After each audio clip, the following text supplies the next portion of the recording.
Oi pessoal, aqui é o professor Ebster. Nesta aula nós vamos corrigir as atividades referentes ao conteúdo dos dias 5 a 9 de outubro de 2020.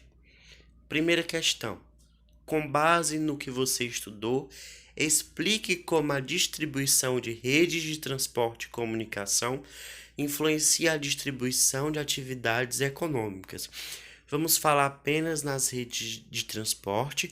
Semana que vem falaremos sobre a rede de comunicação. Então, se você colocar alguns desses pontos, estará certo. Se você colocou alguns, complemente com aqueles que faltam. Então, você pode dizer o quê? Eles servem como atrativa à fixação de empresas, de equipamentos públicos e privados, de edificações, de pessoas. Então, quanto maior e mais complexo for a rede de transportes, quer dizer que aquelas empresas vão poder circular mercadorias, vão poder comprar mercadorias, vender. As pessoas daquela região vão poder circular por mais lugares com a maior agilidade, com maior rapidez e com um custo menor. Isso vai contribuir para aumentar o fluxo de mercadorias, o fluxo de pessoas, de equipamentos, de serviços, de capital, ou seja, quanto mais infraestrutura, mais equipamentos, mais produção, mais dinheiro. Isso vai facilitar tanto a circulação como vai promover a conexão e a interligação de lugares, ou seja, se os municípios têm ruas asfaltadas, se têm estradas boas, se tem várias infraestruturas adequadas, as pessoas podem se locomover entre as cidades, entre as regiões, entre os estados do país e entre até mesmo países de forma rápida, ágil. Isso faz com que o preço dos equipamentos, dos produtos e serviços possam diminuir. E isso vai fazer com que o território cada vez maior possa ser ligado, integrado, unido. Por exemplo, se eu tenho condições financeiras de fazer uma viagem de carro para o Rio Grande do Norte, eu posso fazer. Por quê? Porque há redes de transporte que vão facilitar a minha ida ao Rio Grande do Norte. Rede de transporte aérea, rede de transporte ferroviária e rede de transporte rodoviária, principalmente a rodoviária e aérea.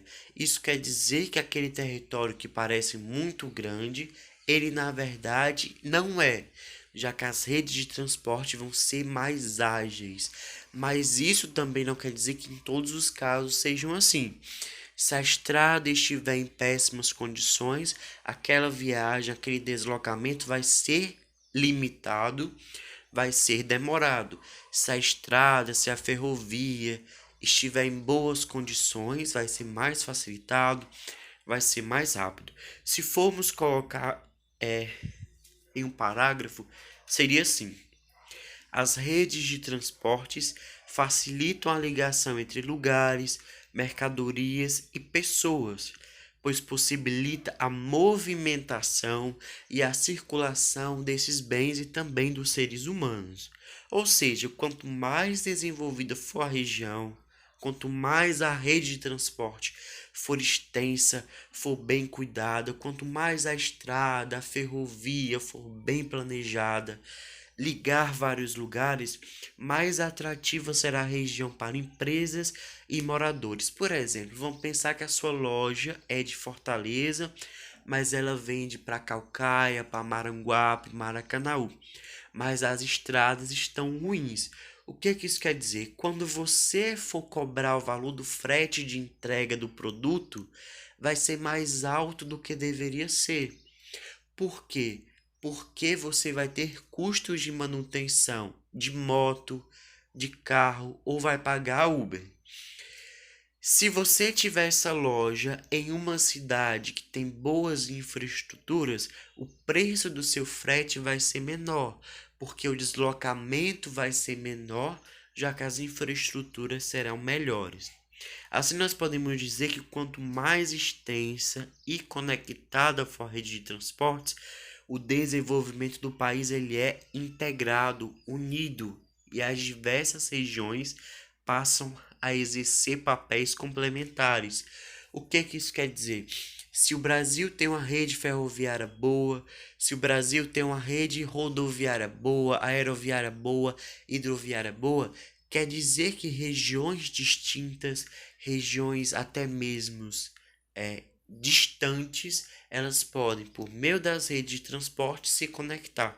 Exemplo: o Ceará produz pouco trigo, mas o Rio Grande do Sul produz mais.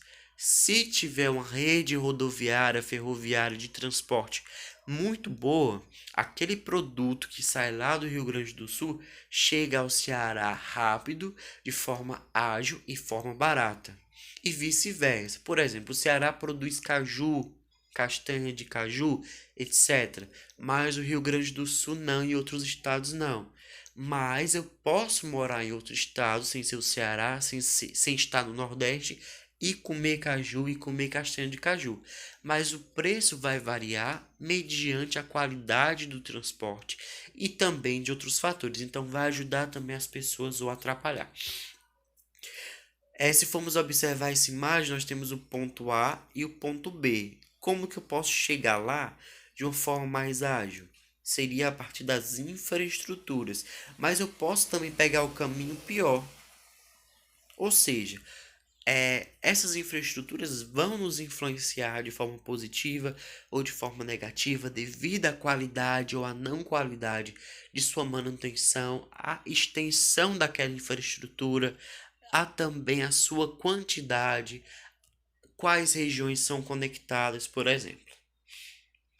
Segunda questão. Durante muito tempo, as regiões Norte e Nordeste estiveram relativamente isoladas das demais regiões do Brasil em virtude da ausência de rodovias que estabelecessem ligações entre elas. Quando a integração rodoviária do país se ampliou, chegando a essas regiões. Nesta questão, você vai falar sobre a expansão do rodoviarismo, que é um modelo que já vai existir no Brasil durante décadas, vai continuar até hoje. Fale sobre as políticas de integração territorial, que a rodovia era vista como uma melhor forma de integração nacional, porque era barata e de fácil manutenção. Fale sobre o governo Juscelino Kubitschek, que vai construir importantes infraestruturas nas regiões Centro-Oeste e Norte, que vão ligar essas regiões. As estradas são vistas como meio de desenvolvimento e integração, e sobre a construção de Brasília. Se formos resumir, nós poderíamos dizer assim: durante o governo Juscelino Kubitschek, a rodovia era primordial, ou seja, muito importante, era necessária para a integração e desenvolvimento econômico do Brasil. Esse governo adota o rodoviarismo como modal adequado. É um modelo de desenvolvimento econômico centralizado nas estradas, nas rodovias, com uma forma barata, ágil e super rápida de integração do país. Rápida em termos de construção. Há outros modais que, em termos de velocidade, são mais rápidos. Nesse período, as rodovias Belém-Brasília, que ligam Belém do Pará e Brasília, que é a nova capital, e Cuiabá, Mato Grosso, a Santarém, no Pará, são construídas, ou seja, vão ser construídas durante o período do governo Juscelino Kubitschek importantes rodovias que vão integrar essas regiões que eram mais subdesenvolvidas do país, menos integradas, e que essas rodovias vão unir cidades, vão unir capitais e regiões. É também quando Brasília é construída e a capital se transfere para essa cidade, que está localizada no Centro-Oeste, ou seja, a construção de Brasília, a construção de rodovias fez com que milhares e milhões de pessoas se deslocassem para as regiões Norte e Centro-Oeste em busca de emprego, em busca de território, em busca de terreno para plantar e sobreviver. Aqui é a imagem da construção da rodovia Belém-Brasília, que é chamada a rodovia da Unidade Nacional. Se formos observar, que nós vamos falar na próxima questão, o desmatamento. Daqui a pouco vamos exemplificar. Já aqui nós vemos um candango, que era o nome dos trabalhadores que construíram Brasília, geralmente provenientes do Nordeste, pessoas mais pobres do sertão, que fugiam da seca, eram chamadas a trabalhar, ganhavam muito pouco e construíram Brasília. Então saíram do Nordeste centenas de milhares de pessoas que construíram Brasília em poucos anos. Aqui fala o quê? A nova capital do Brasil. Alguns contra, muitos a favor, todos beneficiados. Essa seria a propaganda. Aqui são imagens da construção de Brasília. Já aqui é a imagem de satélite atual, com o modelo de Brasília e as áreas de expansão. Terceira questão: se por um lado a construção de rodovias favorece a integração territorial, por outro causa impactos ambientais e sociais. Cite exemplos desses impactos ocorridos no Brasil. Simplesmente eu acabei de falar sobre desmatamento e tudo mais, mas a gente vai avançar sobre isso. Dentro desse contexto, nós vemos que o desmatamento, as queimadas, são muito relevantes para a gente entender os impactos ambientais. Mas antes vamos falar sobre impactos. O que é impacto? Impacto é uma interferência direta humana sobre o ambiente, ou seja, chegar num lugar, desmatar, retirar a vegetação, queimar a vegetação para, abre aspas, abrir espaço na floresta para você construir casas, rodovias, barragens e infraestruturas. Tudo isso causa um impacto social e ambiental muito grande, porque naquela região já moravam tribos indígenas, povos nativos, povos quilombolas, e que essas pessoas, com a chegada das rodovias, tiveram seus territórios ocupados, tiveram seus territórios muitas vezes invadidos por pessoas de outras regiões, de outras cidades, que foram até mesmo usar muitas vezes da violência para ocupar aqueles territórios. Então, há queimadas, há desmatamento, há desrespeito, violação às terras indígenas, às terras tradicionais dos povos indígenas e quilombolas, porque muitas pessoas são retiradas de forma forçada desses territórios para que a rodovia passe por ele. Se formos resumir, poderíamos dizer o quê? A construção de rodovias causa impactos sociais e econômicos, pois há uma população que já morava naqueles territórios. Se você for observar as imagens anteriores, nós vemos que quando há construção de uma rodovia, há também uma grande clareira. O que é isso? Uma área de floresta que foi desmatada, foi queimada possivelmente para que a rodovia pudesse, abre aspas, passar. Mas naquele território já haviam animais, já haviam pessoas, já haviam comunidades habitando. Então, quando a rodovia chega com ela também formas de violência, formas de destruição, formas de coerção e também a irregularidade, já que muitas pessoas vão ocupar territórios que são públicos, territórios que não deveriam ser ocupados. Vão desmatar, vão ocupar territórios que são áreas protegidas. Então, destacam-se as queimadas, desmatamentos para abrir a floresta, violação de terras indígenas e quilombolas durante todo o percurso das rodovias e a retirada forçada da população. Se formos observar, é justamente isso. Seria aqui a rodovia transamazônica. Então você abre uma clareira, retira árvores, principalmente por meio do desmatamento ou da queimada, mas vai causar muitos impactos. Por quê?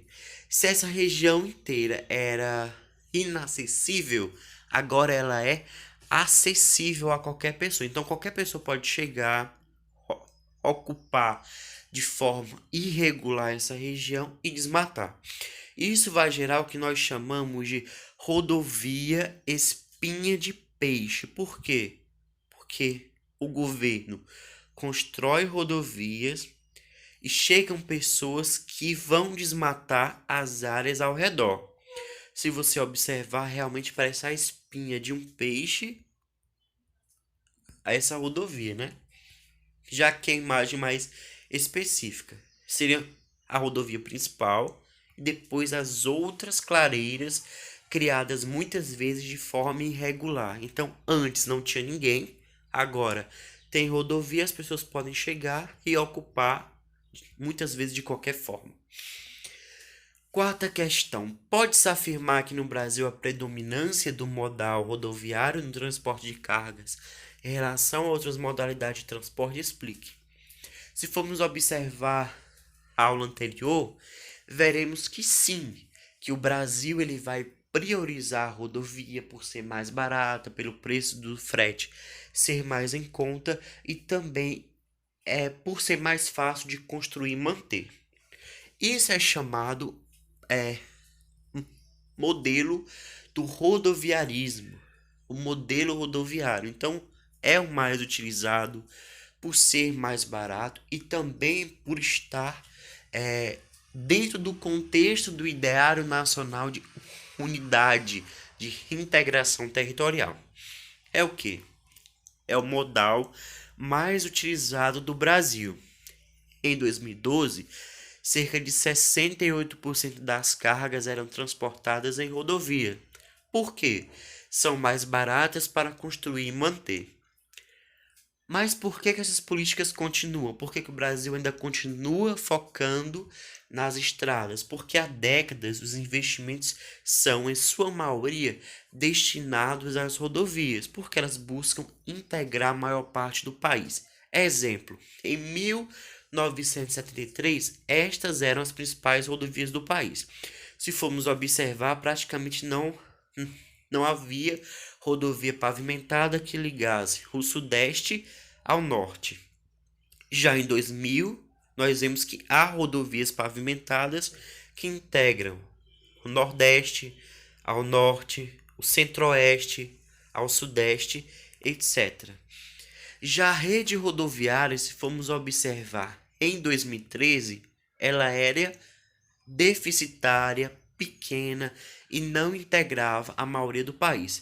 Já a rede rodoviária era muito mais ampla, integrava todas as regiões. Então é muito mais fácil construir, é mais barato manter, integra o país.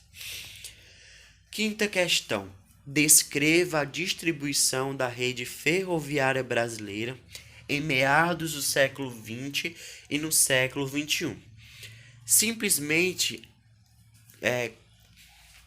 como podemos resumir, ela é espacialmente concentrada. O que isso quer dizer? Existem em alguns estados uma rede ampla de ferrovias, mas há outros estados que não tem nem 1 metro de ferrovia.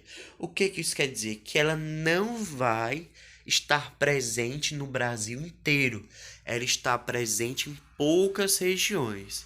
Desde meados do século XX, vai surgir como uma forma de integrar as áreas de produção à área de escoamento da produção, ou seja, liga o campo aos portos, já que o Brasil era e continua sendo um grande exportador de produtos agropecuários. Se formos resumir para escrever bem direitinho, seria o quê? É espacialmente concentrada em algumas regiões do país, não integrando todas as regiões. Foram construídas para o transporte de mercadorias provenientes da agricultura para exportação por meio dos portos marítimos, principalmente para a Europa, isso desde o século XIX, e vai continuar no século XX e continua até hoje. Vai integrar essas áreas produtivas até os portos. Durante décadas, os investimentos eram poucos ou nulos. Hoje, há projetos de expansão das ferrovias brasileiras. Em 1954, estas eram as ferrovias brasileiras. Se formos observar, o foco dela era concentrado nas regiões sul e sudeste e litoral do nordeste. Nessa região central, elas eram pouco presentes e na Amazônia muito menos. Entretanto, há projetos de criação e construção de novas ferrovias, como a Ferrovia Norte-Sul, que está em processo ampliado e avançado de construção e que a partir delas outras ferrovias seriam criadas. É como se fosse a espinha dorsal do Brasil. Ela vai integrar os vários modais ao ferroviário. Sexta questão. O Brasil possui cerca de 22 mil quilômetros de extensão de hidrovias navegáveis. Desse total, cerca de 80% ou 17,6 mil quilômetros localizam-se na região hidrográfica amazônica. A pergunta é: por que essa região apresenta a maior extensão de rios navegáveis? Dentro dessa questão, nós podemos dizer as favoráveis ambientais. Por quê? Os rios de planície não têm obstáculos à navegação, como quedas d'água, cachoeiras, etc. Isso vai fazer com que a circulação de mercadorias, de pessoas, sejam muito mais fáceis, porque as embarcações não vão ter grandes obstáculos para dificultar. Além disso, os rios são profundos, são extensos, são largos e tem uma rede muito grande de rios que são navegáveis. Então você pode, em termos teóricos, chegar a praticamente qualquer região amazônica. Além disso, por causa da criação das cidades ligadas à lógica do rio, muitas cidades e comunidades elas se relacionam por meio do rio. Então, muitas mercadorias circulam através dos rios, como se os rios fossem estradas. Resumidamente, nós podemos dizer que as características ambientais da Amazônia vão favorecer a sua navegabilidade. Então, os rios são profundos, são extensos, são adequados em termos ambientais e também a cultura do povo vai ajudar a criar essa integração, já que o rio funciona como transporte de mercadorias, de circulação de pessoas. Os rios de planícies não apresentam obstáculos à navegação, como quedas d'água, cachoeira, etc. Assim, é mais fácil integrar as cidades e comunidades ribeirinhas por meio dos rios do que rodovias. Se formos observar, essa é a região da bacia amazônica. Os rios, eles são caudalosos, eles são planos, são rios profundos, são rios de fácil acesso. Todos esses rios e afluentes fazem parte da bacia hidrográfica amazônica e a grande maioria são rios navegáveis. Sétima questão: o que é transporte intermodal? O inter quer dizer o quê? Entre coisas. Modal são os modais ferroviários, rodoviários, aeroviários, hidroviários. Seria o quê? Juntar trechos de rodovia, ferrovia, hidrovia e aerovia. Por exemplo, vamos dizer que você quer vender um produto para fora do Brasil, para Portugal. Mas do Brasil a Portugal você tem simplesmente o Oceano Atlântico. Então você não pode vender por ferrovia nem por rodovia. Mas a sua fábrica fica em Maracanaú. Mas do Maracanã ao Porto você vai ter que usar simplesmente o modal. Que seria o quê? Da sua fábrica ao porto, aquele produto vai de rodovia. Do porto até Portugal, ele vai ou de hidrovia, em termos marítimos, ou de aerovia. Quando chegar em Portugal, ele pode ir de ferrovia ou rodovia. O que isso quer dizer? Que você vai usar vários modais de transporte quando eles estiverem disponíveis. Por quê? Porque vai fazer com que seu produto chegue mais rápido, vai fazer com que a circulação de mercadoria seja facilitada, pode diminuir o preço do serviço e vai gerar concorrência, já que quanto mais cedo o seu produto chegar, melhor vai ser a sua avaliação e mais vendas você vai ter. Simplesmente é o seguinte: o transporte é realizado por mais de uma modalidade: estradas, ferrovias, aeroportos, portos, etc. Ou seja, vai combinar trechos de rodovias com trechos de ferrovias, hidrovias, aerovias, quando elas estiverem disponíveis. Com isso, vai diminuir o custo, vai aumentar a concorrência e vai gerar mais rapidez. Seria o quê? Os navios, os portos, aeroportos, rodovias, ferrovias, tudo junto e conectado, interligado, para que o seu produto chegue mais rápido, para que você também chegue mais rápido. Muito obrigado. Se você tiver alguma dúvida, coloque nos comentários deste vídeo.